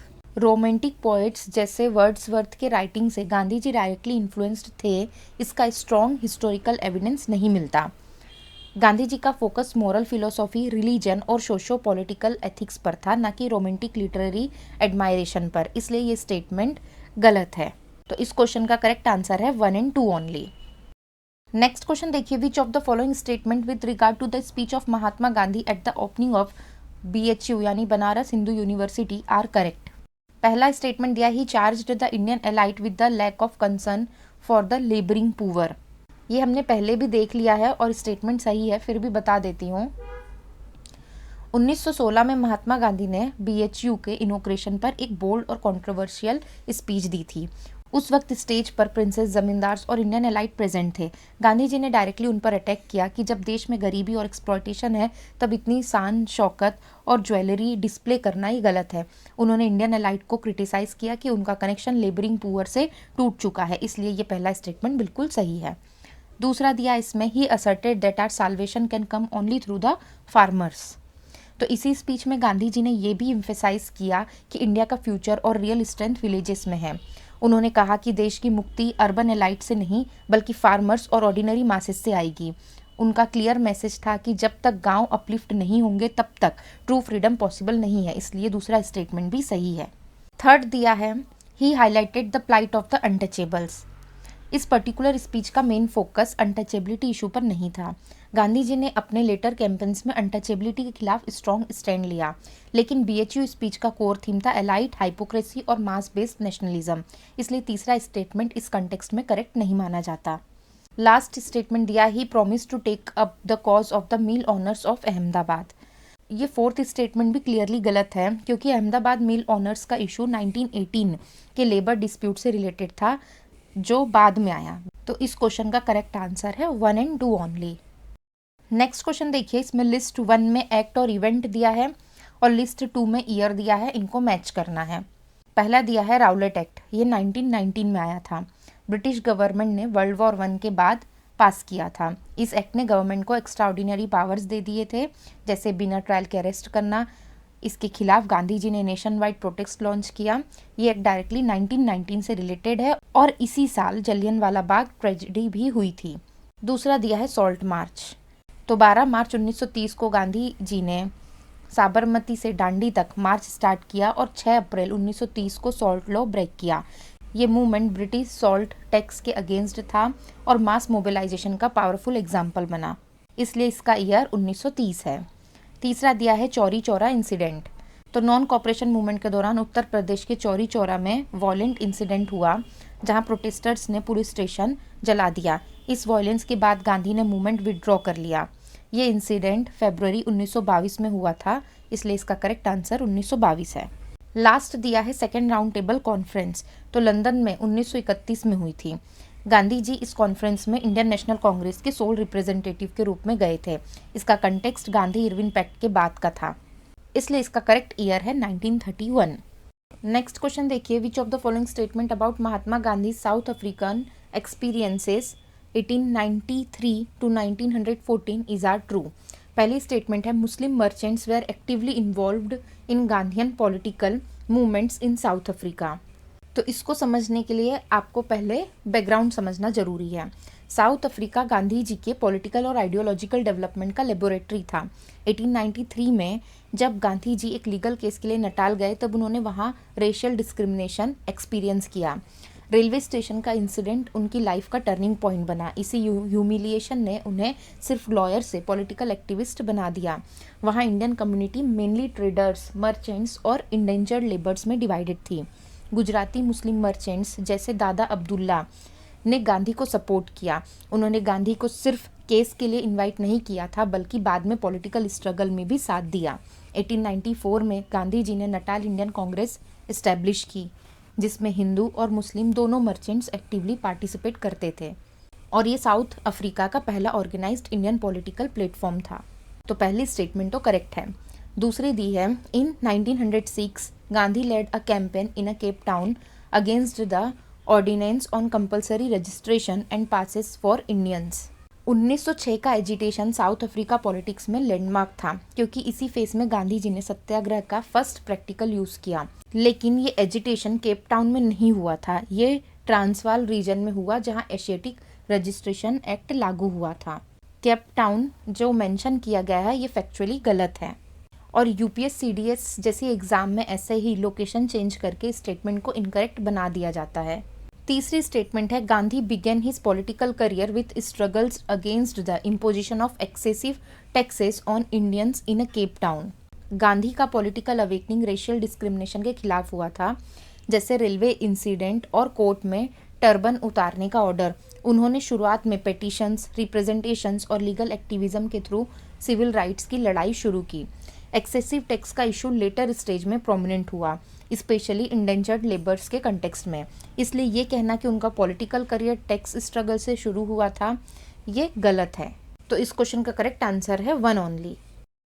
Next question देखिए, consider the following statement about Gandhian movement in India. पहली स्टेटमेंट है, Gandhi ji was in a favour of mass movement. ये कई बार देख लिया है हमने, और ये बिल्कुल करेक्ट स्टेटमेंट है। दूसरा दिया है, Gandhi movement were non violent in character. ये भी बिल्कुल करेक्ट स्टेटमेंट है। तीसरा दिया है, in Gandhian movements the leader had no role to play. तो ये कहना कि लीडर का रोल नहीं था, गांधीयन मूवमेंट के स्ट्रक्चर को इग्नोर करना है। गांधी जी खुद सुप्रीम मोरल अथॉरिटी थे। Congress working committee, provincial committees और लोकल ऑर्गेनाइजर्स मूवमेंट को कोऑर्डिनेट करते थे। स्ट्रेटेजी, टाइमिंग और सस्पेंशन तक का डिसीजन गांधी जी लेते थे, इसलिए लीडरशिप सेंट्रल थी, एब्सेंट नहीं। तो ये स्टेटमेंट इनकरेक्ट है। इस क्वेश्चन का करेक्ट आंसर है 1 and 2 ओनली। नेक्स्ट क्वेश्चन देखिए, Gandhi ji ideology best articulated in his seminal work Hind Swaraj written in 1909 expounds that. पहली स्टेटमेंट है, ancient Indian civilization had immense assimilative power of absorbing foreigners who made India their home। Gandhi ji का मानना था कि Indian civilisation rigid नहीं थी, बल्कि इंक्लूसिव और एडाप्टिव थी। आर्यंस, शाका, हुन्स, मुगल्स सब इंडिया में आए और ग्रेजुअली इंडियन सोशल फैब्रिक का पार्ट बन गए। गांधी जी ने इसे इंडियन सिविलाइजेशन की मोरल स्ट्रेंथ माना। ये उनकी कल्चरल नेशनलिज्म की इंटरप्रिटेशन थी, इसलिए ये स्टेटमेंट करेक्ट है। दूसरी स्टेटमेंट है, industrial capitalism had a detrimental impact on human civilisation. Hind Swaraj में गांधी जी ने इंडस्ट्रियल कैपिटलिज्म को ह्यूमन सफरिंग का मेजर कॉज बताया है। उन्होंने मैनचेस्टर मिल्स के एग्जाम्पल दिए और कहा कि मशीन प्रोडक्शन ने इंडियन हैंडलूम इंडस्ट्री को डिस्ट्रॉय किया। उनका आर्गुमेंट था कि मशीन सिविलाइजेशन ग्रीड और कंपटीशन पर बेस्ड है, जो ह्यूमन वैल्यूज को डैमेज करती है, इसलिए ये स्टेटमेंट भी सही है। तीसरी स्टेटमेंट है parliamentary democracy did not reflect the journal will of the people but of the political parties. तो गांधी जी रिप्रेजेंटेटिव पार्लियामेंट्री सिस्टम से सेटिस्फाइड नहीं थे। उनका मानना था कि member of parliament party loyalty के अकॉर्डिंग वोट करते हैं, ना कि मोरल कंसाइंस के बेसिस पर। इसलिए वो कहते थे कि पार्लियामेंट्री डेमोक्रेसी जर्नल विल को रिफ्लेक्ट नहीं करती बल्कि पार्टी इंटरेस्ट को करती है। ये उनका स्ट्रॉन्ग क्रिटिक था मॉडर्न पॉलिटिकल इंस्टीट्यूशन का। ये स्टेटमेंट भी करेक्ट है। इस क्वेश्चन का करेक्ट आंसर है 1, 2 एंड 3। नेक्स्ट क्वेश्चन देखिए, consider the following statements relating to Gandhian strategy of satyagraha. पहली स्टेटमेंट है under the Gandhian strategy which may be described as struggle truce struggle, phases of vigorous extra-legal mass movement and confrontation with colonial authority alternate with phases during which direct confrontation is withdrawn। देखिए, Gandhian strategy को समझने के लिए एक important term है struggle truce struggle. Gandhi ji का movement एक continuous violent confrontation नहीं था, वो एक प्लान्ड फेस्ड स्ट्रेटेजी थी। जब मास मोबिलाइजेशन स्ट्रांग होती थी और पब्लिक मोरली प्रिपेयर्ड होती थी, तब Gandhi ji direct confrontation start करते थे। जैसे नॉन कॉपरेशन 1920 का, सिविल डिसोबीडियंस मूवमेंट 1930 और क्विट इंडिया मूवमेंट 1942। लेकिन जब सिचुएशन अनकंट्रोल्ड हो जाती थी या वॉयलेंस का रिस्क बढ़ता था, तो गांधी जी मूवमेंट विड्रॉ कर लेते थे या नेगोशिएशन फेज में चले जाते थे। जैसे कि एग्जाम्पल के तौर पे 1922 में चौरी चौरा इंसिडेंट के बाद नॉन कॉपरेशन विड्रॉ कर लिया गया था और 1931 में गांधी इरविन पैक्ट के through civil disobedience temporary suspend कर दिया गया था। ये विड्रॉल वीकनेस नहीं था बल्कि स्ट्रेटेजी का पार्ट था। गांधी जी स्ट्रगल को मॉरल लेजिटिमेसी के साथ एस्केलेट करना चाहते थे, इसलिए स्टेटमेंट 1 करेक्ट है। दूसरा दिया है the entire political process of STS was an upward spiralling one which also assumed that the freedom struggle would pass through several stages ending with the transfer of power by the colonial regime itself। तो second statement में upward spiralling का concept दिया गया है। इसका मतलब है हर struggle के बाद पॉलिटिकल कॉन्शियसनेस और पार्टिसिपेशन का लेवल और ऊपर जाता है। पहले लिमिटेड प्रोटेस्ट, फिर नेशन वाइड मास मोबिलाइजेशन, फिर complete independence demand. Gandhi ji का बिलीव था कि ब्रिटिश रिजाइम को मॉरल प्रेशर और सस्टेन्ड मास रेजिस्टेंस के थ्रू अल्टीमेटली पावर ट्रांसफर करना पड़ेगा। तो दोनों ही स्टेटमेंट गांधीयन पॉलिटिकल स्ट्रेटेजी को करेक्टली डिस्क्राइब करती है। नेक्स्ट क्वेश्चन देखिए, consider the following statement a sound body means one which bends itself to the spirit and is always a ready instrument at its service. The above statement is attributed to. इसका correct answer है C, Mahatma Gandhi. ये quotation Gandhian philosophy का core reflect करता है, body और spirit का relation. Gandhi ji के लिए फिजिकल स्ट्रेंथ का मतलब सिर्फ मस्कुलर पावर नहीं था। उनका मानना था कि बॉडी को सोल का इंस्ट्रूमेंट बनना चाहिए। अगर बॉडी डिसिप्लिन में हो और स्पिरिट के कंट्रोल में हो तभी ट्रू स्ट्रेंथ आती है। गांधी जी ने अपनी लाइफ में ब्रह्मचर्य, फास्टिंग, सिंप्लिसिटी और सेल्फ कंट्रोल को फॉलो किया। उनके हिसाब से शरीर को कंट्रोल करना मॉरल और स्पिरिचुअल ग्रोथ के लिए ज़रूरी है। इसलिए वो कहते हैं कि हेल्दी बॉडी वो है जो स्पिरिट के कंट्रोल में हो और सेवा के लिए रेडी हो।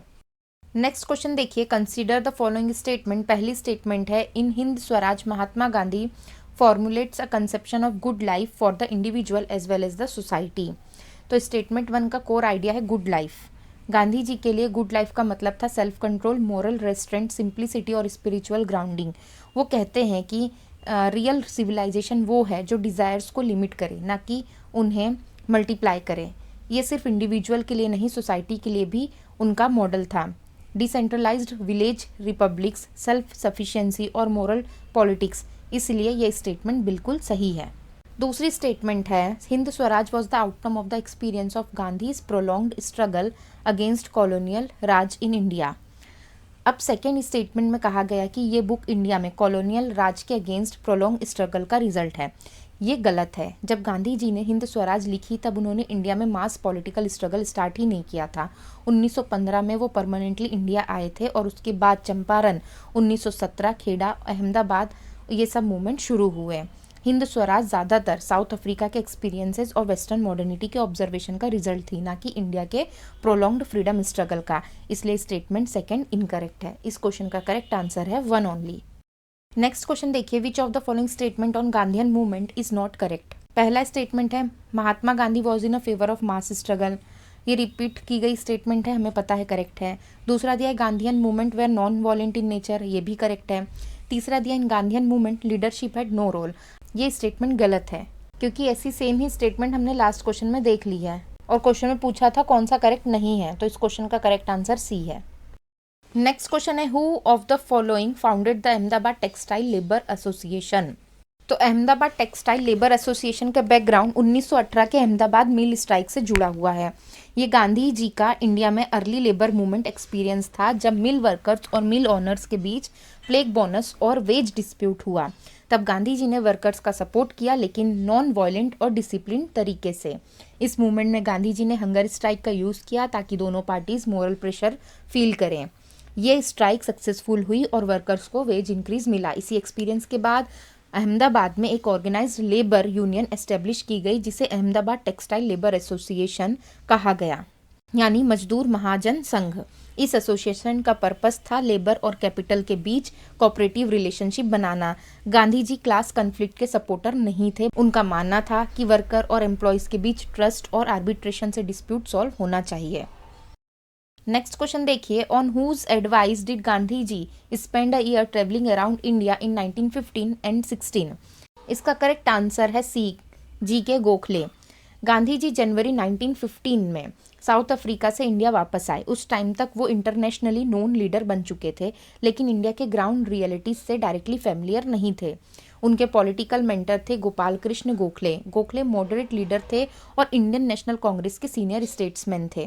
उन्होंने गांधी जी को एडवाइस किया कि तुरंत पॉलिटिकल एजिटेशन स्टार्ट मत करो, पहले 1 साल तक इंडिया को ऑब्जर्व करो, लोगों की condition, villages, peasant, social structure और पॉलिटिकल इन्वायरमेंट को समझो। गांधी जी ने उनकी एडवाइस फॉलो की और 1915 से 16 तक पूरे देश का टूर किया। इसी ऑब्जर्वेशन फेज के बाद ही उन्होंने अपना पहला मेजर इंडियन मूवमेंट लॉन्च किया, चंपारण सत्याग्रह 1917 में। नेक्स्ट क्वेश्चन देखिए, the passive resistance association was formed by Gandhi ji to campaign against the. तो ऑप्शंस पढ़ने के पहले मैं इसका बैकग्राउंड क्लियर कर देती हूँ। ये स्टोरी स्टार्ट होती है महात्मा गांधी के साउथ अफ्रीका वाले स्ट्रगल से, जब गांधी जी वहाँ इंडियन कम्युनिटी के राइट्स के लिए लड़ रहे थे। तब वहाँ की वाइट गवर्नमेंट ने एक बहुत ही अपमानजनक लॉ पास किया जिसे इंडियंस ब्लैक एक्ट बोलते थे।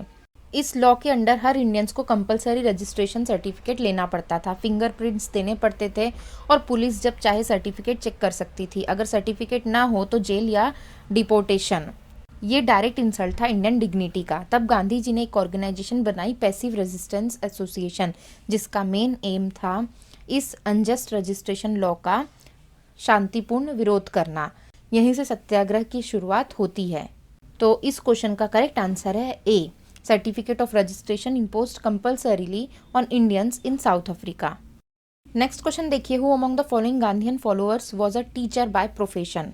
तो गांधी जी के आसपास जो लीडर्स थे उनका बैकग्राउंड अलग अलग प्रोफेशन से था। कोई लॉयर था, कोई टीचर था, कोई एकेडमिशियन। ये क्वेश्चन एक्चुअली गांधी जी के क्लोज एसोसिएट का प्रोफेशनल बैकग्राउंड टेस्ट करता है। यहाँ सबसे इम्पॉर्टेंट नाम है जेबी कृपलानी। इनको आचार्य कृपलानी भी बोला जाता था। आचार्य का मतलब ही होता है टीचर। वो पहले एकेडमिक फील्ड में थे और कॉलेज में पढ़ाते थे, बाद में फुल टाइम फ्रीडम स्ट्रगल में आ गए। नेक्स्ट क्वेश्चन देखिए, who among the following had written to the viceroy the Congress is much opposed to the victory of Nazism as any British can be, but their objective can not be carried to the extent of their participation in the war. इसका correct answer है B, Mahatma Gandhi. ये question world war 2 के time का है। 1939 में जब Britain ने Germany के अगेंस्ट वॉर डिक्लेयर किया, तब इंडिया को भी ऑटोमेटिकली वॉर में डाल दिया गया बिना इंडियन लीडर से पूछे। यहाँ कांग्रेस का स्टांस क्लियर था, वो नाजिज्म के अगेंस्ट थे, लेकिन ब्रिटिश इंपीरियलिज्म के सपोर्ट में बिना इंडिपेंडेंस के पार्टिसिपेट नहीं करेंगे। यहाँ की रोल है महात्मा गांधी का। गांधी जी ने वाइस रॉय को लेटर लिखकर क्लैरिफाई किया कि कांग्रेस नाजिज्म का सपोर्ट नहीं करती, लेकिन बिना फ्रीडम दिए ब्रिटिश वॉर एफर्ट्स में पार्टिसिपेट करना एक्सेप्टेबल नहीं है। ये मॉरल और पॉलिटिकल स्टैंड दोनों का मिक्स था। नेक्स्ट क्वेश्चन देखिए, the passive resistance association was formed by Mahatma Gandhi in South Africa in 1906 to organize a campaign against the introduction of. ये रिपीट किया हुआ क्वेश्चन है। इसका करेक्ट आंसर है B, registration, certificate of registration. Next question देखिए, which viceroy had made the observation it's a beautiful world it was not for Gandhi. इसका correct answer है D, lord Willingdon. ये statement British frustration को reflect करता है। जब गांधी जी India में mass movement launch कर रहे थे, नॉन कॉपरेशन, सिविल डिसोबीडियंस और लेटर क्विट इंडिया, तब ब्रिटिश एडमिनिस्ट्रेशन को सबसे बड़ा चैलेंज गांधी जी ही लगते थे। स्टेटमेंट का कंटेक्स्ट 1930s का है। 1931 में लॉर्ड इरविन के टाइम गांधी इरविन पैक्ट हुआ था। इरविन रिलेटिवली मॉडरेट थे और गांधी जी के साथ नेगोशिएशन करने को रेडी थे, लेकिन 1931 के बाद जब लॉर्ड विलिंगडन वाइसरॉय बने तब उनका अप्रोच काफ़ी हार्श था। सिविल डिसोबीडियंस मूवमेंट दोबारा स्टार्ट हुआ और ब्रिटिश ने स्ट्रिक्ट रिप्रेशन यूज़ किया। विलिंगडन गांधी जी को ब्रिटिश रूल के लिए सबसे बड़ा ऑब्स्टिकल मानते थे। उन्होंने सरकास्टिकली ये रिमार्क किया कि दुनिया बहुत अच्छी होती अगर गांधी ना होते, मतलब गांधी उनके लिए कॉन्स्टेंट पॉलिटिकल प्रॉब्लम थे। नेक्स्ट क्वेश्चन देखिए, which one among the following work of Mahatma Gandhi provide a critique of modern machine oriented civilisation. इसका आंसर है हिंदू स्वराज। ऐसे क्वेश्चन जो बार बार रिपीट हो रहे हैं उनको मैं हर बार डिटेल में एक्सप्लेन नहीं करूँगी। मैं आप लोगों को सारे क्वेश्चंस यहाँ स्क्रीन में शो करती हूँ ताकि आप लोगों के अंदर ये कॉन्फिडेंस आ जाए कि आप इजीली क्वेश्चन सॉल्व कर लोगे, क्योंकि थीम एक ही है, बस लैंग्वेज बार बार चेंज कर देते हैं। नेक्स्ट क्वेश्चन देखिए, Mahatma Gandhi and Rabindranath Tagore did not define India as a nation because they were. ये क्वेश्चन थोड़ा फिलोसॉफिकल है, ये सिर्फ फैक्चुअल नहीं है बल्कि गांधी और रविंद्रनाथ टैगोर के नेशन के कंसेप्ट को टेस्ट करता है। वेस्ट यूरोप में नेशन का आइडिया जर्नली एक होमोजीनियस आइडेंटिटी पर बेस्ड था, एक लैंग्वेज, एक कल्चर, एक सेंट्रलाइज्ड स्टेट। फ्रांस, जर्मनी जैसे कंट्रीज में नेशन बिल्डिंग का मॉडल यूनिफॉर्मिटी पर बेस्ड था, लेकिन इंडिया की रियलिटी अलग थी। यहाँ multiple language, religions, culture, tradition है। गांधी और टैगोर दोनों ने western style nation state model को ब्लाइंडली अडॉप्ट करने से मना किया। पहले हम गांधी जी का व्यू देख लेते हैं। महात्मा गांधी के लिए इंडिया एक सिविलाइजेशन थी, सिर्फ पॉलिटिकल यूनिट नहीं। उन्होंने इंडिया को एक स्पिरिचुअल कल्चरल यूनिटी माना जो डाइवर्सिटी में एग्जिस्ट करती है। उनका फोकस था मॉरल यूनिटी, ना कि यूनिफॉर्मिटी। अब हम टैगोर का व्यू देखते हैं। टैगोर वेस्टर्न एग्रेसिव नेशनलिज्म के क्रिटिक थे। उन्होंने अपनी बुक नेशनलिज्म में लिखा कि वेस्ट का नेशन स्टेट कंसेप्ट मैकेनिकल और पावर ड्रिवन है। वो चाहते थे कि इंडिया अपनी डाइवर्सिटी और कल्चरल इंडिविजुअलिटी को प्रिजर्व करे, ना कि एक फोर्स्ड होमोजिनिटी बनाए। इसलिए दोनों ने इंडिया को एक रिजिड होमोजीनियस नेशन के रूप में डिफाइन नहीं किया। तो इस क्वेश्चन का करेक्ट आंसर है बी। नेक्स्ट क्वेश्चन देखिए, where and when did Mahatma Gandhi first use his method of hunger strike to achieve a desired goal. ये क्वेश्चन भी कई बार रिपीट हो चुका है। इसका करेक्ट आंसर है C, Ahmedabad, in the year of 1918। Next question देखिए, which one among the following was characterized by Mahatma Gandhi as a post dated cheque on a failing bank. इसका करेक्ट आंसर है ए, क्रिप्स प्रपोजल। 1942 का time था, second world war चल रहा था। Britain Germany और Japan से लड़ रहा था और उसको इंडिया का सपोर्ट चाहिए था, मिलिट्री, इकोनॉमिक और पॉलिटिकल। इस कंटेक्स्ट में ब्रिटिश गवर्नमेंट ने सर स्टेफोर्ड क्रिप्स को इंडिया भेजा। इस मिशन को ही क्रिप्स मिशन कहा जाता है। क्रिप्स ने प्रपोजल दिया कि वॉर के बाद इंडिया को डोमिनियन स्टेटस दिया जाएगा, प्रोविंस को अलग होने का ऑप्शन मिलेगा और इंटरिम गवर्नमेंट में इंडियंस को थोड़ा रिप्रेजेंटेशन मिलेगा। लेकिन सबसे इंपॉर्टेंट बात थी, इंडिपेंडेंस इमीडिएटली नहीं मिलेगी, सिर्फ वॉर के बाद प्रॉमिस किया गया। यहाँ पर एंट्री होती है महात्मा गांधी जी की। गांधी जी ने प्रपोजल को रिजेक्ट कर दिया और उन्होंने फेमस लाइन बोली, it's a post dated cheque on a failing bank. इसका मतलब ये है कि पोस्ट डेटेड चेक यानी प्रॉमिस फ्यूचर का, फेलिंग बैंक यानी ब्रिटिश एम्पायर जो वॉर में वीक हो रहा था। तो गांधी का पॉइंट था, ब्रिटिश खुद वॉर में वीक पोजीशन में है और वो फ्यूचर का वेक प्रॉमिस दे रहे हैं, ऐसा प्रॉमिस रिलायबल नहीं है। क्रिप्स मिशन फेल हो गया और इसके बाद 1942 में क्विट इंडिया मूवमेंट लॉन्च हुआ। नेक्स्ट क्वेश्चन देखिए, the basis of the failed Gandhi Jinnah talks of 1942 was. इसका करेक्ट आंसर है सी, राजगोपालचारी फॉर्मूला। बैकग्राउंड समझो पहले। 1942 में क्विट इंडिया मूवमेंट के बाद कांग्रेस लीडरशिप जेल में थी। 1944 तक पॉलिटिकल डेडलॉक बना हुआ था। इसी बीच हिंदू मुस्लिम क्वेश्चन सबसे बड़ा इशू बन चुका था। मुस्लिम लीग अंडर मोहम्मद अली जिन्ना पाकिस्तान की डिमांड को स्ट्रांगली पुश कर रही थी। यहाँ सी राजगोपालचारी ने एक कॉम्प्रोमाइज फार्मूला सजेस्ट किया जिसे राजगोपालचारी फार्मूला कहा गया। राजगोपालचारी फार्मूला का मेन आइडिया था, वॉर के बाद प्लेबिसाइड होगा मुस्लिम मेजोरिटी एरियाज में, अगर लोग चाहे तो सेपरेट स्टेट बन सकते हैं। लीग कांग्रेस के साथ मिलकर ब्रिटिश से इंडिपेंडेंस की डिमांड करे। इसी फार्मूला को बेसिस बनाकर महात्मा गांधी जी ने 1944 में जिन्ना से टॉक्स स्टार्ट की। लेकिन प्रॉब्लम ये थी, जिन्ना पहले ही पाकिस्तान को एक्सेप्ट करवाने की रिटर्न गारंटी चाहते थे और गांधी जी प्लेबिसाइड के थ्रू डिसीजन चाहते थे। तो ट्रस्ट डेफिसिट बहुत ज़्यादा था। तो रिजल्ट ये हुआ कि टॉक फेल हो गई। नेक्स्ट क्वेश्चन देखिए, who of the following wrote the story of my experiment with truth. तो ये एक्चुअली महात्मा गांधी जी की ऑटोबायोग्राफी है, जिसे उन्होंने ओरिजिनली गुजराती में लिखा था और बाद में इसका इंग्लिश ट्रांसलेशन पब्लिश हुआ। इसी बुक में गांधी जी ने अपनी लाइफ को एक मोरल लेबोरेटरी के रूप में प्रेजेंट किया, जहां वो हर सिचुएशन में सत्य और हिंसा को प्रैक्टिकली टेस्ट कर रहे थे। उन्होंने अपने बचपन की गलतियों तक को ऑनेस्टली कन्फेस किया, लंदन में बैरिस्टर ट्रेनिंग के दौरान अपनी आइडेंटिटी स्ट्रगल बताई, साउथ अफ्रीका में रेशियल डिस्क्रिमिनेशन के एक्सपीरियंस शेयर किए और बताया कैसे वहाँ से सत्याग्रह का कंसेप्ट डेवलप हुआ। ये सिर्फ एक पॉलिटिकल ऑटोबायोग्राफी नहीं बल्कि एक स्पिरिचुअल और एथिकल जर्नी है, जिसमें गांधी जी ने अपना पर्सनल कैरेक्टर बिल्डिंग, ब्रह्मचर्य, सिंप्लिसिटी और सेल्फ डिसिप्लिन का एक्सपेरिमेंट एक्सप्लेन किया। बुक रफली 1869 से लेकर 1921 तक का पीरियड कवर करती है और गांधी जी के थॉट प्रोसेस को समझने के लिए प्राइमरी सोर्स मानी जाती है। इस सीरीज का लास्ट क्वेश्चन देख लीजिए, who of the following founded the all India village industry association. इसका फाउंडेशन महात्मा गांधी ने 1934 में किया था। गांधी जी का बिलीव था कि इंडिया की स्ट्रेंथ उसके गांव विलेजेस में है। उनके अकॉर्डिंग ब्रिटिश रूल और इंडस्ट्रियलाइजेशन ने इंडियन विलेज इकोनॉमी को डिस्ट्रॉय कर दिया था, जिससे अनएम्प्लॉयमेंट और पॉवर्टी बढ़ गई। Gandhi ji modern large scale machine industry के अपोज्ड थे और वो चाहते थे कि स्मॉल स्केल कॉटेज और विलेज बेस्ड इंडस्ट्री को रिवाइव किया जाए। इसलिए उन्होंने khadi, handloom, spinning, oil pressing, soap making जैसे ट्रेडिशनल इंडस्ट्रीज़ को प्रमोट करने के लिए इस एसोसिएशन को एस्टेब्लिश किया। इसका ऑब्जेक्टिव सिर्फ इकोनॉमिक नहीं था बल्कि सोशल और मोरल रिकंस्ट्रक्शन भी था। सेल्फ रिलायंस, डिसेंट्रलाइजेशन और रूरल अपलिफ्टमेंट गांधी जी के कंस्ट्रक्टिव प्रोग्राम का कोर पार्ट था। ये organisation later rural development movement का इम्पॉर्टेंट बेस बना। तो गांधी जी से रिलेटेड जितने भी क्वेश्चंस पूछे गए थे उनको हमने इस वीडियो में कवर कर लिया है। अब नेक्स्ट वीडियो बाकी की जो फेमस पर्सनालिटीज़ है उनके रिगार्डिंग होगा। अगर आपको वीडियो अच्छा लगता है तो लाइक और शेयर ज़रूर कर देना।